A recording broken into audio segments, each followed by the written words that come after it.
Avec Empreinte Mon Toutou, il est désormais possible de faire garder votre chien gratuitement. L'écologie s'installe au Théâtre Sylvain avec un composteur collectif. Le jour où notre système de santé craquera, c'est la nouvelle enquête de Philippe Pujol. Une nounou bénévole pour votre chien, c'est désormais une réalité avec Empreinte Mon Toutou. Grâce à ce site internet, les maîtres peuvent confier leurs animaux à des particuliers pour qu'ils s'occupent d'eux. Le fonctionnement est très simple, donc en fait il suffit de s'inscrire, de créer son profil, puis on peut immédiatement voir les profils des gens qui sont près de chez nous, que ce soit les chiens ou les emprunteurs. On a une messagerie directement dans le site, donc on peut communiquer directement avec eux, sans initialement dévoiler son numéro de téléphone, son adresse exacte, etc. Et si le courant passe bien, on se rencontre, et si ça se passe bien entre les deux personnes à ce moment-là, c'est là qu'on peut démarrer.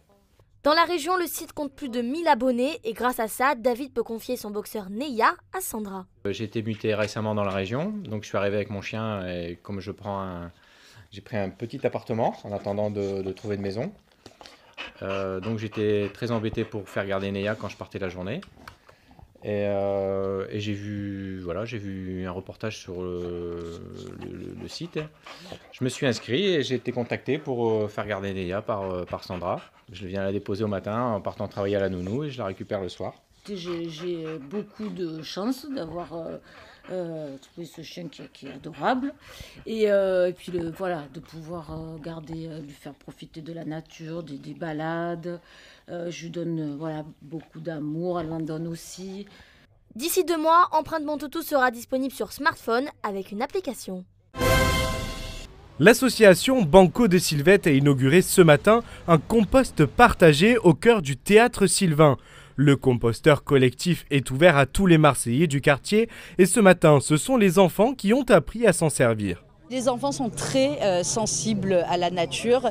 Il suffit d'un peu de pédagogie et ils en deviennent les meilleurs ambassadeurs. Eux-mêmes portent des initiatives, proposent des initiatives. Les enfants sont très actifs et je crois qu'après la génération des enfants d'aujourd'hui, on aura fait un beau geste pour la planète parce qu'eux, ils ne laisseront pas les mauvais comportements se réaliser. T'es amusé ? Oui. Qu'est-ce que tu as fait ?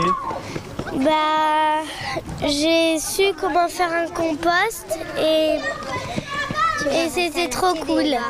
Une démarche écologique qui vise à aller plus loin dans la réduction des déchets et pour en profiter, il vous suffit d'acheter un bac collecteur pour 5 €.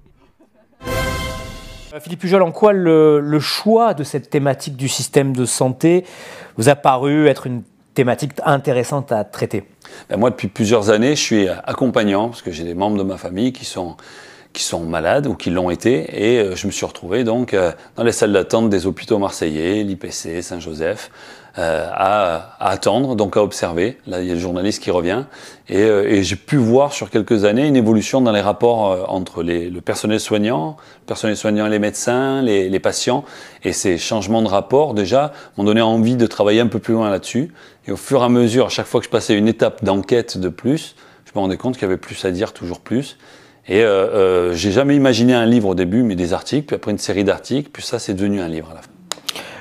Décrivez-nous ce système de santé que vous imaginez pour 2040. Alors, je ne l'imagine pas vraiment, c'est-à-dire c'est plus d'une centaine, il doit y avoir 150 entretiens. Et ces spécialistes-là, je leur demande de me décrire leur discipline en 2030 puis en 2040. Et de tout ça, j'en fais une sorte de synthèse. Je construis ça en une histoire pour que ce soit plus agréable à lire.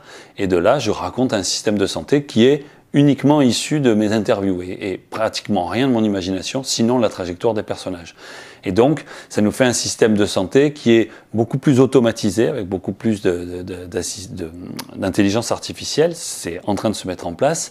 Et un système de santé aussi qui est dans l'espace, réorganisé, avec, pour faire simple, des structures de proximité, pas des hôpitaux, mais des centres de soins, qui sont répartis sur tout le territoire, parce que moi ça se passe sur tout PACA, même si ça s'appelle Marseille 2040. Moi j'utilise une ruse narrative pour le mettre en place dans mon livre. Au milieu du livre, il y a un drame, une crise sanitaire qui fait qu'il y a une sorte d'état d'urgence derrière et on peut mettre en place presque en force un système de santé. Le titre du livre, c'est quand même « Le jour où notre système de santé craquera ». Est-ce que ça veut dire que vous êtes inquiet pour l'avenir du système de santé actuel ? Moi, dans le livre, il craque en 2030. Mais ça ne veut pas dire qu'il craquera réellement en 2030. Moi, d'un point de vue narratif, je le mets là. C'est plus facile.